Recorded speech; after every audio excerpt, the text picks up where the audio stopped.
Welcome to my podcast. Today we have a special guest, Kiki. She is a GP. She's been practicing for 7 years, doctor for 12 years. Is that right? Yeah, that's right, yeah. 2 years ago, she got a puppy named Coco. She was naturally picking up lots of poop and decided she wanted to use compostable bags to reduce her plastic usage. When researching, she noticed there was very little plastic alternatives available that would decompose in our lifetime. And when they did, it was still leaving traces of plastic. So Kiki, together with a friend, noticed a gap in the market and, like all entrepreneurs, went on to launch Fetch It Bags. Hello, Kiki. Hi. Welcome. Thanks. So Kiki, what we'll do before we get into your questions is do a quick fire. It's what we do with everybody. So no thinking aloud, just straight answers, this or this, you've got to answer straight away. Okay. Okay, here we go. GP or compostable bags? Compostable bags. Nice. Cats or dogs? Dogs. Business or career?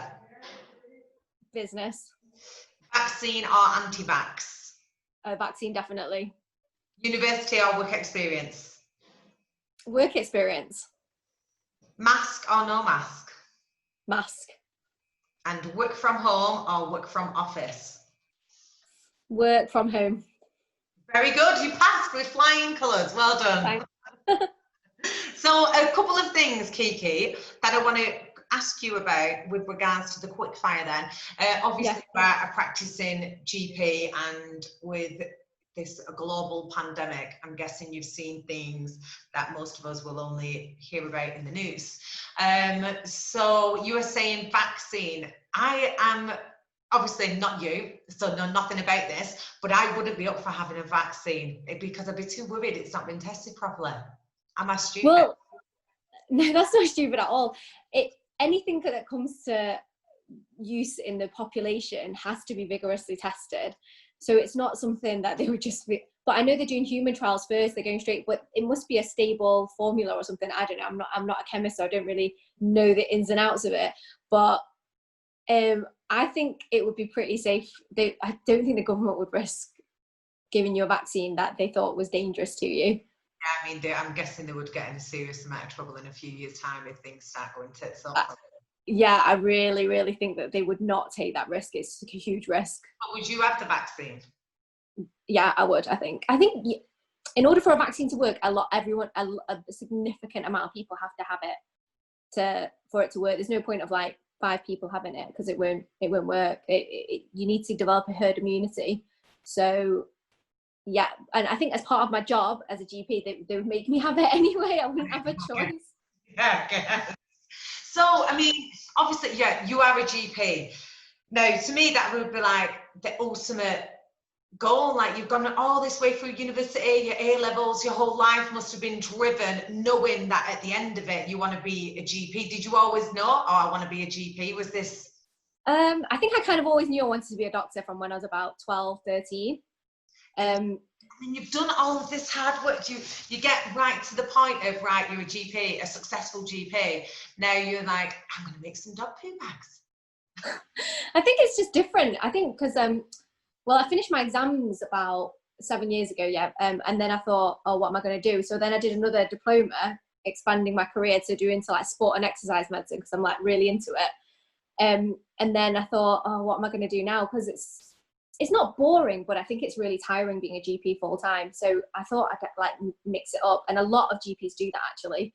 So most GPs that you speak to, well, not most, but a lot of them do have different things like outside of medicine or even with it. So like Team Sky, well, not Team Sky anymore, but the cycling team, they're GPs as well, but then they have like a special interest in like cyclists as well. And like the football doctors, a lot of them are GPs as well, that then do an extra qualification. So they're still working a GP practice maybe 2 or 3 days a week, but they could still be like a football team's doctor as well. So everyone mixes up their career so that they're not just doing that, because it's tiring when you're seeing like 30 patients a day and then all the other stuff that goes on top of it. You're having like hundreds of patient contacts a week and your brain kind of gets a bit like foggy. and you make mistakes that way as well. So that's why a lot of people mix up their careers, so it gives that part of the brain a bit of a rest. So you would be working part-time as a GP, and then before Fetch It Bags, you was, what was your other thing that was you doing anything in the? No, I was working full-time. Even up till now, up to the pandemic, I was working full-time as a GP, and then just doing Fetch It like in the evenings and weekends. And the only reason why I reduced my hours during the pandemic is because a lot of the GP surgeries, they cancelled like some work and things, because they said that it wasn't, at this moment in time, they wanted to keep like staff numbers smaller. They didn't want like other GPs coming in because like risk of infections and things like that. And they were changing the way they were working, because I think now even if you call your GP, you won't get an appointment, you'll get like a telephone appointment. I don't know if you've tried to ring them in the last couple of months.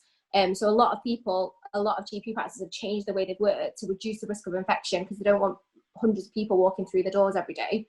And that's why they've changed telephone. So a lot of surgeries can't, because I was doing like two sort of, my GP work is a bit split as well. I have a regular surgery, because I'm a partner, which is like where your GP partner is, where you run a GP business as well, and that's what I do. But I only just started that, so I'm really new to that. And then I was only doing that 3 days a week, and then the other days a week I was working in other practices to fill things like maternity locums or long-term sickness. So that part of the job stopped, but I continued working in my regular practice, and then only during this pandemic. And I was thinking that after things calm down, I might go back to doing that again, but I'm not sure now, because Fetch It's got dead busy, so I'm not sure if I'm going to be able to do that.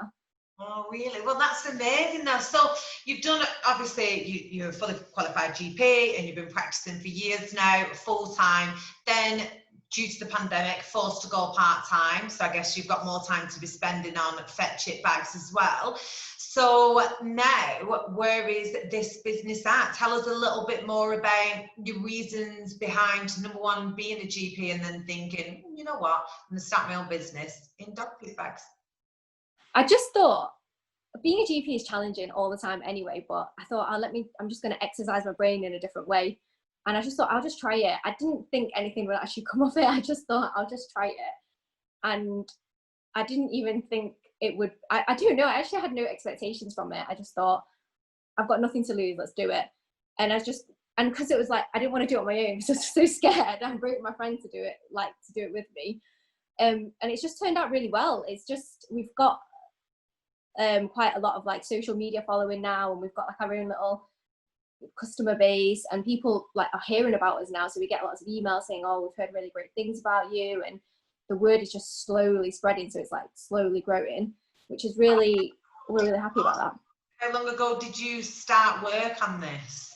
So I had the idea in September 2018. And I remember it specifically because I was at my cousin's wedding, and I was telling my other cousins about it, and they just thought I was mad. They were like, what are you on about? And then I thought, I pretty much that week, I wrote my friend to help me, and then we started looking into companies that could produce what we wanted, and we started buying like every poo bag on the market so that we could like work out what kind of poo bag we wanted. So I was always like out with different poo bags every day, trying to pick up my dog's poo, thinking, oh, this is good, I like this and I like that. And then we finalized the design, and then I think we made our first order in like January of 2019, so like 3 or 4 months later, and then they arrived in like May of last year, May 2019, and that's it. That's since they've arrived that we've just been selling. And then have you just been selling on social media? Do you go into retailers? Do you have the website? Yeah, so we started it on the website, but we've had loads of good luck, I suppose, from other small businesses. So some of the bigger players like Plastic Freedom, Beth, who's really, really lovely, like before we even got our bags, we told her about them, and she just said, oh, this is a great idea, because her website is all based on plastic free alternatives, and she just took our bags and helped us like spread the word, if you like. And then other local pet stores as well. So we're in local pet stores, zero waste stores, so a lot of these like plastic free alternative stores, and we're also on like some small plastic free business websites as well, and then obviously through our own website as well. And what is your own website? It's fetchitbags.co.uk. Perfect. So people can pop on over there as well, should they want to look more into you and your story, and hopefully purchase some of them as well. Now, what would you say to yourself 2 years ago if you was looking to start this again? What advice would you give to yourself launching? Because I know how difficult it is launching a business, and I knew a bit about the industry I was in. Yours is a complete brand new industry. You've developed a product and you're just not really a business person. You was a GP. So what advice could you give to yourself once again? I would say be patient. I think that's a trait of myself though, in everything I do. I just want to get it done now.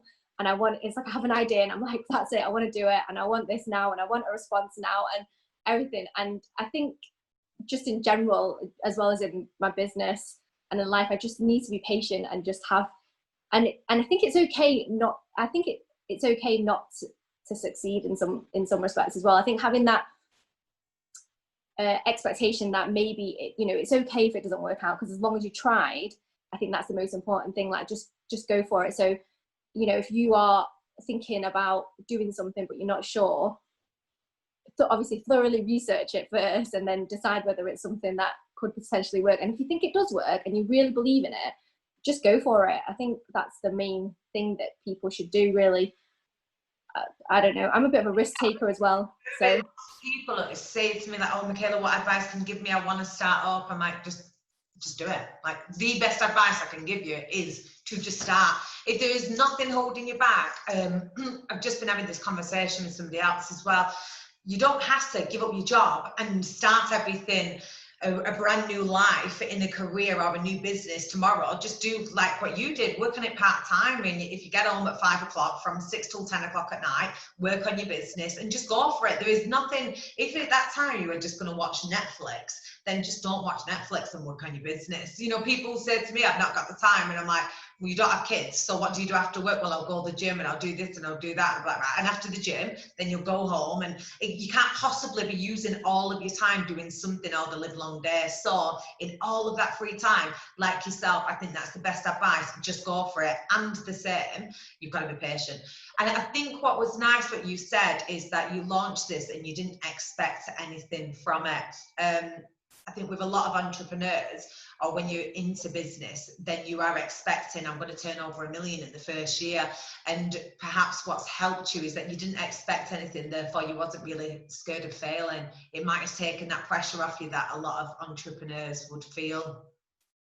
Yeah, I agree with that. I think I am in a really fortunate position though, because obviously I'm not doing it because I need the money and to live and things, whereas other people might need to be in that position where they don't have anything to back them up. Whereas me, obviously I've got my career as a doctor, that was like my fail-safe. That's my backup, because if it didn't work out, I'd still have a job to go to. Yeah. But at the same time, I think that even if I wasn't doing what I was doing now, I think I would still have gone for it, because I come from a family of business where my dad started from nothing.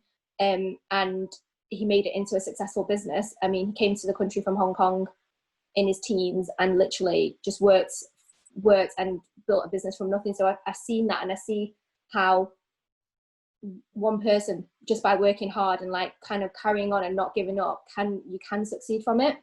Yeah, that's amazing that you've had that influence in your life and that experience as well already, because a lot of people aren't. I wasn't fortunate enough to know anybody in business, so I really didn't have a clue. Has your dad helped you out then on your journey through this? No, so unfortunately he passed away quite suddenly 4 years ago. But my sister, who was a pharmacist, she basically just took over the company without any business knowledge or anything, because it was so sudden and because it was something completely not expected. She just took that on herself. Like I don't know how she's done it. Like, I have huge admiration for her, and she just took over this company as a young woman with no experience at all, and like continued to do it. So I'm quite proud of her. So I think obviously like something runs in the family. She's still running that business now as well. Yeah, she's still continuing. So she just had a baby actually, like 4 weeks ago, just over 4 weeks ago. So she's on maternity now, obviously, but she's still working. Well, she's on maternity, but she's still working. Like, she's working from home, obviously. But yeah, so she runs the business now, and she does all of that. And that's amazing. I think I know, I know, it's amazing, isn't it? So if anything, it's like my family have been really supportive, and that's probably helped a lot as well, because my mum and my sisters, they've always said, you know, do what you want really, and we'll just support you. So oh, that's perfect. That's great as well that you've got those people within your inner circle as well to support you, because again, a lot of people don't have that, or you may not be surrounded with the right people where they'll doubt you, or you know, people sometimes think that you're not quite capable of doing things as well. Maybe it's a hint of jealousy. So when you're up against all of these things, it seems you've got a good support network, at least with experience within that. Has your sister been talking you through some bits, or do you go to her for advice? I sometimes do, but it's a completely different industry. So it's not like animal related or anything, it's food industry. So it's completely not like related. And some of the things I have asked her about, like, it's all more technical things like auditing, and it's in a much bigger scale, her business. So I don't think it really applies to my small business.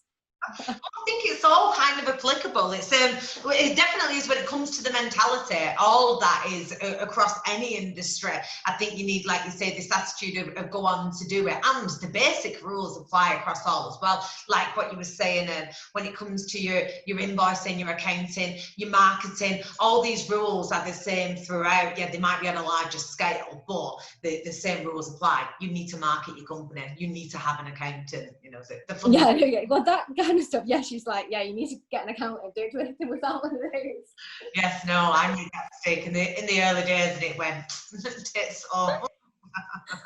Do you think, with you being a doctor and everything that you've learned along the way at university and whatnot, has any of that helped you in business? Has there been any crossovers that you found bizarrely? I think so. I definitely, because as a doctor, you get taught to like communicate with people, you get to talk to chat to people, and you get to know people. So as a GP, it's a huge privilege, because obviously people come to you and they tell you all sorts of things, like whether it's medically related or not. And you get to know these people, and you get to know the whole families. Like you get to see the babies being born, and you look after them, and like you follow them, and so you understand people a lot as a doctor. And you know, sometimes even when people are nasty or mean, you can think about why they are, and you think, oh, maybe they, you know, what, because of what's happened in their lives. And when you're talking to other people in business, in the same way when you're talking to people as a doctor, you know, their attitude and things like that, you always got to remember that, you know, you don't know people's backstory, and you don't know where they've come from, and you should never like judge anyone based on that, and you should always give everyone like benefit of the doubt. So as in our business, in our like poo bag business, we decided that we didn't have like lots of terms and conditions or minimum order requirements, or so everyone's inclusive. And I think that as being a doctor kind of helps me in that way, because it helps you see things that maybe you might not have seen before. Like, I don't know if I'm being like clear. Yeah, no, 100%. And I think you're seeing the individual more than you were seeing money as well. And maybe this does come with the fact that you were saying you didn't really have much to lose, because you wasn't really expecting anything, and you have this career. You're not desperately trying to say, oh, you have to order 20,000 off me. You're saying, oh, this is our products, buy what you want, which is a much nicer approach. And I think having that attitude as well in business will 100% serve you well. You will be far more successful, because you do meet, or I do anyway, meet dickheads a lot on a frequent basis. People who are just rude to me. I mean, I am in construction, and maybe people are a bit more blunt, and I am a woman in construction, so therefore you take a little bit more shit. And people are rude to me, and instead of me thinking, oh my God, I'm gonna give up now, I can't carry on because everybody's being rude, I just think, he's a knob, and then carry on with my day. So I don't really go into it too much. I don't get that offended by it. I appreciate there might be some kind of backstory, but I also don't wallow on that. I just move on with my life. I think that's kind of the attitude that you need to have, isn't it? That's a really good attitude, and I think that's why I kind of like this business part of it as well. I don't have to deal with that as well, so I can choose not to deal with that. Whereas as a doctor, I have to deal with that. Like no matter what anyone says to me, and like, you know, people are sometimes abusive and they're like threatening sometimes, and you can never say anything. You can't tell them to go away. You physically have to be nice to them. And me as a person, like, obviously you don't know me as a person, but me as a person and my friends that know me, they would, like, in a normal circumstance, if someone spoke to me like that on the street or something like that, I would not have that. I would not accept that, and I would just be like, jog on, mate, right? Whereas, and I guess in the poo bag industry as well, in my business, I do the same. If anyone's rude or I feel like anyone is doing something that I don't agree with, I can just ignore them. I don't have to deal with them. Whereas, which is great because I can close the door and I don't have to see them again. Whereas as a doctor, you can never ever do that, which has its pros and cons, I suppose. But then it's a different kind of stress that you have working. So that's why I like it. It gives me a different kind of way to deal with things. Yeah, 100%. I mean, and that is some mix though. Being a GP and then to be in a business, not in such a different business. If you was like opening a paracetamol business, you'd think, all right, yeah, fair enough. But it's like it's poo bag. You seem well. So it's not the first time I've spoken with Kiki, and you were so passionate about poo bags. I don't know if I would be able to find the passion about compostable poo bags. But that's again an amazing quality for an entrepreneur to have. It's difficult to sell your product, to sell yourself, if you don't have that passion for it. What makes you so passionate about compostable poo bags? I think, well, in general, it's about reducing plastic in general. And it's dead hard. Like, if you look at other parts of my life or your life or anyone's life and you want to reduce plastic, there are already loads of solutions out there, loads and loads. Like, you can bring your reusable bottle, you can, like, loads of stuff you can go plastic free. And as a dog owner and a new dog owner, I found that there wasn't that option for me.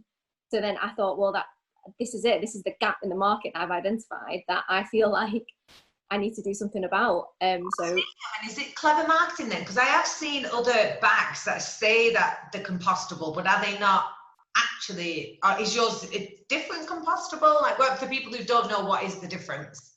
Yeah, so so when you buy poo bags, a lot of them just say biodegradable, and for me, this is what I thought as well. So when I was buying poo bags, it's like, this is great, they're biodegradable, that means they disappear. Like, and most people think that biodegradable means it will disappear at some point. But when I looked into it, I realized they were plastic. And then when you look into how plastics break down, it turns out they never ever break down. So if you watch programs like Blue Planet and you've seen all those like fish eating plastic, turtles eating plastic, they can float in the ocean for like years and years and years, and they just break down into smaller and smaller particles, into like microplastics, which we can now find in our fish. And when we're eating fish and drinking water, it's all in there, and we don't know what the long-term health effects of those were. So for me, I was like, right, okay, I need to find what doesn't break down into microplastics then. So our bag is compostable, which means it's also biodegradable because it completely disappears. So something that's compostable is biodegradable, but something that's biodegradable isn't compostable. It's a bit confusing, sorry. But our bags are made of cornstarch, so GM-free, genetically modified, free cornstarch, and they're basically, if you put them in the right conditions, they'll break down into natural biomass, which I think it's like carbon dioxide and water, which are things that will disappear, and that means it won't affect animals and fish life, and it won't go into our water sources. And that's it, basically. But they have to be, you need to compost them because they rely on things like bacteria in the compost for it to break down. You can bury it in, like, I've done it myself in my garden, like in 10 to 15 centimeters of like soil in the back of your garden, and then after a couple of months they go away. Or you can put it in this country, I don't think we have those facilities yet, but that is the dream, because like in Canada and America, they have composting facilities for dogs.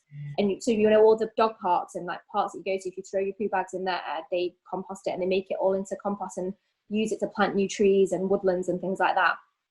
So, but a lot of our customers, they compost their own poo bag, they compost their own dog poo, and that's why they use our bags, so they can take it home and put it in their own composter. So the reason, how you can tell is that you can have a certification. So our bags are certified. They've got a certificate to say that this will decompose in this amount of time. And you'll see on our website, they've got logos, and they're internationally recognized logos for Europe. And I think USA have their own separate ones, but it's the equivalent. So we've got like the European certification to say that our bags will like decompose within 12, I think it's 12 weeks or 16 weeks. Yeah. You know, like the government say all these, they like tell you about it now. Obviously, it's really known, like, we need to stop using plastics, and you hear about it everywhere, and the government say they're trying to do things. Yet why isn't something so simple like this just made. Like, you have to do it. Just like, you know, when they started changing straws to paper ones, which is terrible. Yeah. But all of these, you know, these little things, why don't they just make people have to use compostable stuff instead of plastic ones? Well, if everything's so some like if you go to like Starbucks in America or whatever, or some other coffee companies, they have compostable cups now, and then their companies take them away and compost them. Our country doesn't have enough composters, so I think it would cost them a lot of money to do this, and that's why they don't make you do it, I guess, because it's money at the end of the day. But they will, I think, because Europe, like Germany, they just announced about 5 weeks ago that they were banning all plastic by, I think it's next year, 2021 or 2022, sometime in the near future. And a lot of other European countries are the same. Like when you go to France, they have all their bags that are compostable. But if you go Co-op in Greater Manchester, they've got compostable bags now, and Aldi as well. So people are changing their attitudes, but the government hasn't made it compulsory, because I think it's cost as well, that they just don't, they have to have the facilities to be able to compost it if they're going to make everyone buy it. And at the moment, not all councils have it. You have to teach people about it as well. I wouldn't have a clue. I don't know how to compost and bin. Like, I didn't even know there's a difference between biodegradable or, do you know, sometimes it's like reusable plastic is still a plastic.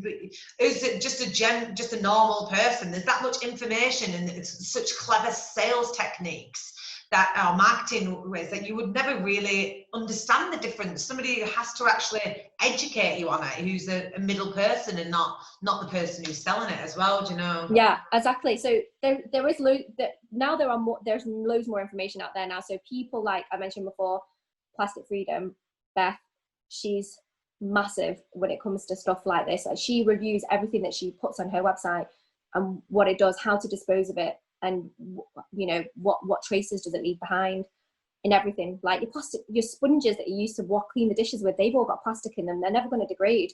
It's all stuff like this that you just don't know, you just don't realise.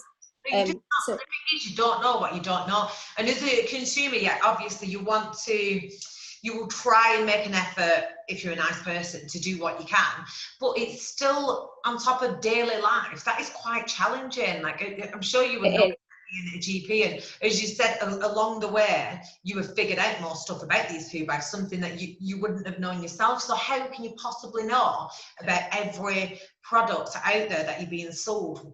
What is in what? Like, if they should just make them do it, and then there's never a fear as exactly. Like, I think they should just ban it in a lot of things. Like, there's no reason why we should have, like, when you go to the supermarket and you have cans and they're all wrapped in plastic as well. I'm like, why is this can wrapped in, or your cucumber, why is that wrapped in plastic? When you go to the supermarket, it completely baffles me. So stuff like that, easy things like that the government, like, people can change, supermarkets can change, that needs to be done, and we need to put more pressure on those like bigger people to stop it. And there's a lot of people are making that change now, which is really, really good, and kids in school are being taught about it now as well. So they come home and they talk to their parents and they say, oh, at school we learnt this. And there are really devastating facts out there that, you know, things like there's going to be more plastic in the ocean than fish by 2050, which is like our lifetime. And I just think about all those that time when I used to go to the aquarium as a school trip, like with your mates and stuff, and you think that's not going to be there anymore. You're literally polluting every time you use something that is that's plastic, a single-use plastic. That's what you're contributing towards. So for me, that's my main passion and behind my business, to offer dog owners an eco-friendly alternative, so that they can have a choice. If you want to use plastic, then that's fine, but as long as you know that there is another choice, that for me is enough. Yeah, I think, and that's it. It's knowing that there's another choice, but understanding that there's another choice, and not just thinking what you're doing is actually the right option. Me just going buying biodegradable ones being the best option, because I do have a dog, and we use biodegradable. I use baby ones actually, because I've got a baby as well, so we use these baby nappy ones. But I'm guessing those won't be compostable ones. I'm guessing they're just biodegradable ones. Yeah, they're probably plastic. Yeah. Start getting them off yours. Do they? Can we double them up though as nappy bags and dog poo bags? Yeah, you can. They're actually thicker than nappy bags, and some of our customers use them as nappy bags as well. Oh right, yeah, good, because you need a good thick one for my son's poops, to be fair. So baby poops are far worse than dog ones, so wait till that comes around for you, Kiki. I look forward to that. Something else I wanted to ask you, which I missed from the beginning there, was obviously we are in the middle of a pandemic. It's hell times for a lot of people. What advice would you give to my listeners as a GP for those who are worried about just general life in the midst of this pandemic? A lot of people are worried. I have members of staff who will not come back to work. We need them back to work, and they're having to work from home because they are just too paranoid. We've implemented everything that we can within our company, in our office, to keep them safe, but they don't want to be back in mixing with the public yet. What advice would you give to them people who are concerned? I think if you're healthy and you've got no other underlying medical conditions, then it is safe to be out if you follow the precautions. Like, you need to wash your hands all the time and wear a mask. The mask is a funny thing, actually. I don't know, because that's only just been kind of implemented here in our sort of in UK, but the rest of the world, in Asia, they've been wearing masks a lot longer, and so I think a lot of people have been resistant to it, and they've been worried about how they feel with it on. But it does help stop if you're infectious and you cough or sneeze, and it's stopping those droplet transmission. So I think it is a good idea, and I think that you should be wearing them if you in public places, and I think that we shouldn't be mixing in large crowds as well. And I think following the government advice is the best thing that you can do, really. If you have got something like an underlying medical condition which does put you at increased risk, then you have to look at where you're going and decide whether that is safe for you. So obviously I wouldn't like go to the pub with your friends if you've got an underlying medical condition and sit inside with them for hours, because that's not safe, because you're increasing your risk then. But if you're going to a place, you know, there's a difference, because there's the high risk. It depends on your risk, really. But if you've got well-controlled asthma, you don't have any other medical conditions or something like that, and you never have any exacerbations, and you hardly ever use your inhaler, and your workplace have implemented all these things, then it should be safe for you to go to work. But it's something that, again, you need to discuss with your employer. Everyone's scenario is really different, so it's really hard for me to generalize what you can do. So my partner has got asthma, and he has to use the inhaler all the time. To be fair, it's quite bad, and he has said that since he's been using his mask, number one, it's been miles worse, his asthma. So he's like, "There's I bet this is going to save my life," he said, but it's actually making him feel worse. And number two, he has not really been bothered about the pandemic. Not that he's not been bothered. I mean, it's massively affected his business, and our lives got put on hold for months. But I mean, he isn't paranoid. He goes on the underground, he goes to work, he travels on trains. He's just getting about his daily life as much as he can, whilst then wearing his mask and washing his hands and doing the bits of things. But there are people who I think perhaps don't have asthma as bad as what Harrison would be, and they are feeling really paranoid about it. And I wonder if all of this anxiousness is with it. Should they be feeling this anxious? Like, is it actually that much of a thing? They shouldn't be feeling that anxious, and if they are, they need to speak to their doctor, because the mask shouldn't be making them feel anxious, and it shouldn't be making your asthma worse. Because you know, we've been wearing masks like a long time. I used to live and work in Hong Kong, and prior to all of this, they always wear masks all day when I was seeing patients. So I was used to wearing them all day. And at first, when you put it on, if you're not used to it, then yeah, it can feel like claustrophobic, and it can make you feel like it's worsens your anxiety. And there are a couple of people out there that are like that. And if they are, then that's fine. And you shouldn't force yourself to do something that makes you feel uncomfortable. But at the same time, if you can wear a mask and it doesn't make you feel unwell, then I feel like you should wear a mask then. Yeah. And have you noticed or treated people, whilst you've been a GP, you have noticed, because you know there's a lot of people as well saying this is a huge conspiracy, and like I can't remember, I've read lots of funny reasons why we might have a pandemic, and then lots of where I think actually that could be a legit conspiracy. Do you think this is a conspiracy, or are you like all for no, this is a pandemic and you need to sort yourself out? No, I think it's definitely a pandemic. It's, I mean, that might be a bizarre question for a GP, but there's so much information out there, whether it's true or not. You've just got access to so much information. Yes, that's the problem. Yeah. You are like, who is telling me the truth? And I like to think I'm a balanced human, but there are times throughout this when I've genuinely thought the government are trying to do us here, and I don't know why, but there's something more going on, because you're just being told so much stuff all the time.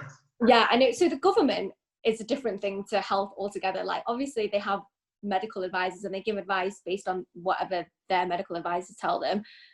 Whether it's right or not, or whether it makes sense or not, is a completely different question, because every country is doing something differently. So if you look at what other people are doing and what we're doing and compare it, then you can make your own judgments about whether we are doing good or bad or better or whatever, or if we're doing the right thing. But from a medical point of view, it is very real. And at the height of it, it was really scary, I think, especially, like, I don't work in a hospital anymore, but my husband does. And I have lots of close friends that do, and I have a couple of friends that are anaesthetists that worked in the intensive care units, and every day they were intubating people that were young, fit and healthy that could not breathe. And intubating is where you put a tube down someone's throat into their breathing pipe and helps them breathe, because they could not breathe on their own, because they were just basically this infection was taking over their body. So that is a really scary thing. And then, you know, your family not being able to visit, all these things, and you worry for your friends, like that anxiety. Like, I'm not an anxious person, but that anxiety about your friends getting it, because your friend, like, I'm at that age, like similar to you, where all my friends have young kids. You know, they've all just had babies, or they've all got like kids that are 1 or 2, and they're going to work every day and pretty much risking their lives. They're wearing this horrible sort of space suit thing, the PPE thing that you keep hearing on TV, and they're there and they're doing this for the general public. They're literally risking their lives for them. And for me, that was like a real anxiety that, you know, is your friend going to get it? Is your partner going to get it? Is, you know, and you don't know who's going to die from it as well, because there were a lot of doctors that died from it as well. And some people have forgotten that as well, that there were doctors that were treating patients, that were helping people, doing their job, that died because of it. So for me, it's a very real thing. Yeah. Yeah, that's I mean, it was at the height of it as well, when you was hearing it all the time. I did stick to all the guidelines for months, for as long as I could, really, until I could go back and open the office. And for a while, when I first went back to work as well, I was a bit nervous, like just seeing people again. It was just really weird, because we'd all been locked in the house together, me and my partner and my 2 children, and we didn't do anything. Well, like maybe once a fortnight we'd go shopping, but even that, we was really social distancing. I wouldn't let anybody come near me, and if they did, I was like, get back, or I'd start intentionally. I think, get away from me. And so I really stuck to it. And then now it just feels like it's gone. And obviously, you know, it's not, because they're putting you in second lockdowns and all this, but it's just been back into this normal routine life for so long now, for a couple of months, that it feels like it's done with. And when I speak to people now who are paranoid, I'm like, oh, we're not done with this yet. But obviously it's still definitely here. I mean, but then it's just not as bad as it was, because I feel like we've got better testing now, because at the beginning there wasn't enough tests, so there was no way of telling how much of it was about. Yeah. Whereas now there's like, we can test people really quickly. I think the scary thing is that we just don't have any treatment for it right now, no proven treatment. So if you do get sick, we just don't know who's going to get worse and who's going to get better. There's just no way of telling who's going to get what. So I think that's the only scary part of it, and that's why these measures are still in place. Because do you still live in Greater Manchester, in Bolton? Yeah, I'm in Bolton, yeah. Yeah. So I live in Greater Manchester as well. So I'm part of this like second lockdown that you're in as well. So I think I'm not gonna deny that it's a massive inconvenience, because it is to like my social life. But as a GP, as a member of like a professional body, I have to stick to those rules. Yeah. And I have always stuck to the rules anyway. But I'm just saying that I'm not denying that it's not a massive inconvenience for everyone, because it is. And for businesses, like, as well, for people that are trying to get their work back, you know, hairdressers obviously were one of the badly hit businesses. some nail bars, and loads of business.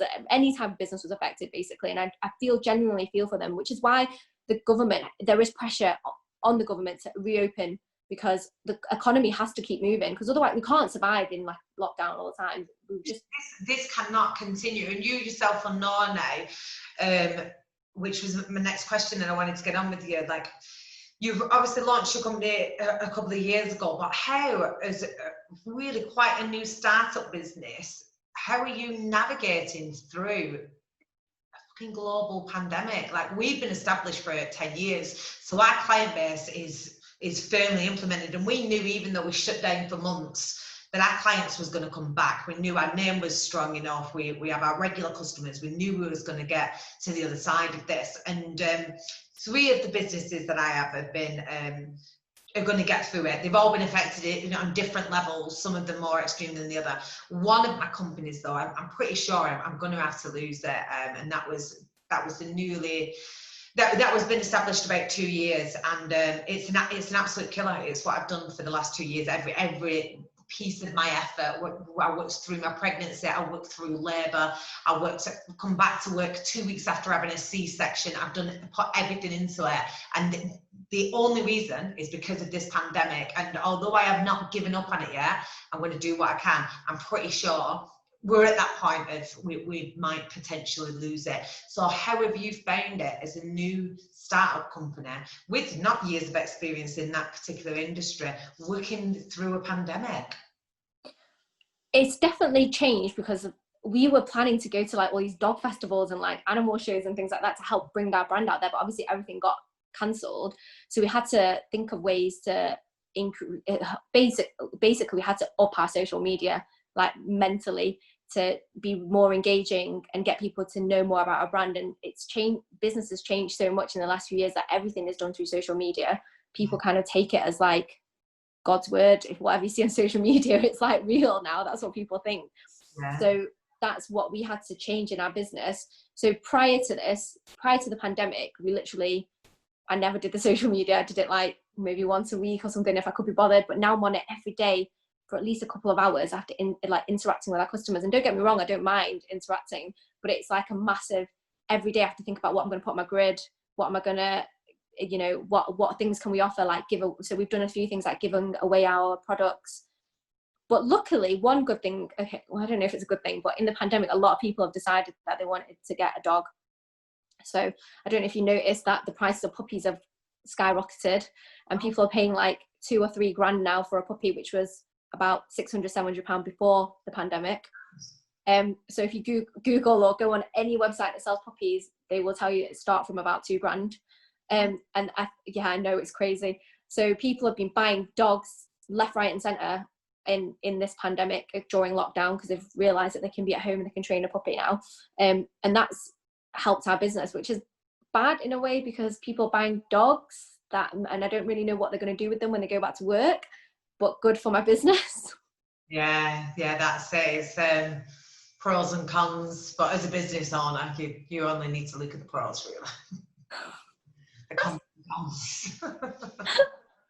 Yeah. So I did see on the news that was a thing, more people was buying puppies, and I do actually know a couple of people. My brother actually bought a dog during the middle of this, because he was like, oh well, we've got time to train the dog. I didn't advise him doing so, because he's got 0 patience and 2 kids, but they have ended up being able to train her, and she's actually really good and part of the family now. But yeah, it's still, some people are doing this as like not thinking it through, perhaps. Yeah, definitely. And then where's the point going to go? Like, their dog can come in to work with us, or his girlfriend doesn't work as much, so they have kind of got something sorted for afterwards as well, a bit of a plan. But a lot of people are going to go back to work, and if you're working in cities, traveling a lot, working long hours. No, yeah, exactly. It's going to be difficult, but well, there'll probably be loads more dogs in rescue centres, and I don't. If I had time, I'd probably get another dog. Yeah. I love dogs. I've got one, it's called Craig, but I used to have another one and she died, and it's just put me right off the heartbreak of I know, even thinking about it now, you think, oh god, this dog is not going to outlive me.